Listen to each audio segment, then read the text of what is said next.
Let's talk Tanya for the 18th of. In yesterday's Tanya, we explained that through us giving tzedakah, we cause that God should contract his energy from the chachma, wherein the infinite light of Hashem is present, all the way into the hey of Hashem's name, which is God's speech, and this way we and all of the worlds receive our vitality and our energy from God. With this, we'll understand something which the Arizal says. The Arizal tells us that, generally speaking, there are two different types or categories of souls. There are those who are the scholars, and there are those whose job it is to give tzedakah. They're the ones who give charity and acts of kindnesses. Now, obviously, everyone has to do both. Even people who give charity have to study Torah, and even people who study Torah also have to give charity and be kind. But here we're talking about primary focus in life. There are certain people who their souls came down here in this world with their primary purpose being to study Torah. Other people, their primary purpose is to do good deeds and to give tzedakah.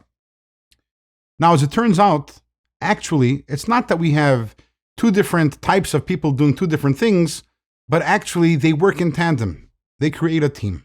Why is that? Torah, as we know, is God's wisdom, is God's chachma.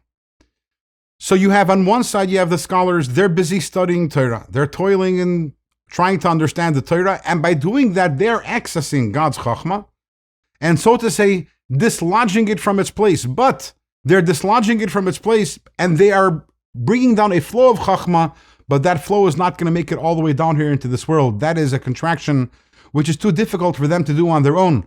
Instead, they bring down the light of chachma into the higher worlds. And then on the other side, we have the people who give tzedakah. And what do? They take that light, which again, that light was originally accessed by the Torah scholars and brought into the higher worlds, and through them giving tzedakah, which means giving to people who are downtrodden and needy, they bring that light all the way down to the ultimate downtrodden, needy people, which is us, inhabitants of this lowly world. They bring the light all the way down here into this world. And now we're able to understand the passage of the Zohar with which we started this chapter. We said, Vayaz David Shem, that David created, he made a name. And the Zohar tells us that he made the name of God through giving tzedakah. And we ask, what does it mean to make the name of God? And what does it mean that that is accomplished through giving tzedakah? But now we understand.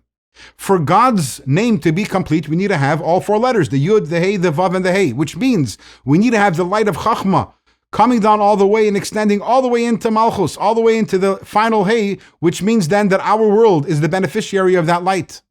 Who is the one who completes God's name, who makes God's name complete? It is those who give tzedakah.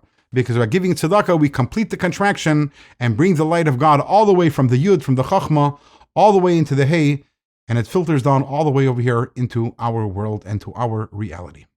With this, we have concluded this letter. Tomorrow, God willing, we start chapter 6 of Yigaras HaKodesh, a new letter, also on the topic of tzedakah.